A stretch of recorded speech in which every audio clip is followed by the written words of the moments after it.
Welcome. In front of me is a XIAOMI Mi 11 Ultra, and today I'll show you how to insert SIM card into this phone. So before we get started, you'll need one of these things, a SIM eject tool. This comes provided with a device in the box, so you can get it from there.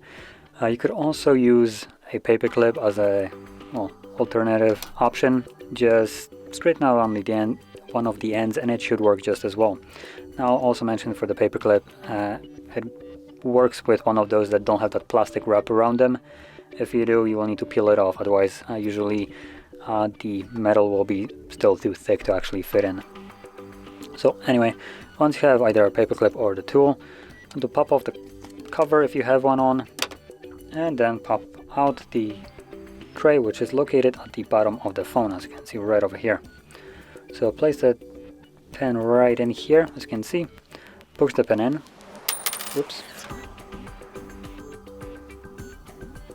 There we go, push the pin in. And as you can see, the tray just pops out ever so slightly.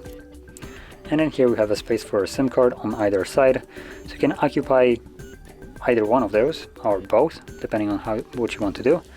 I'm gonna place just a single SIM card on one of the, the top side, though it doesn't matter if it's top or bottom. And from there, pop it back into the phone, which should automatically start working. The SIM card, there we go, it's already working. So I'm gonna confirm my PIN, because I do have a PIN on my SIM card, and this will unlock it, and everything is now working just fine. So anyway, that is how you would insert a SIM card into this phone, and if you found this video helpful, don't forget to hit like, subscribe, and thanks for watching.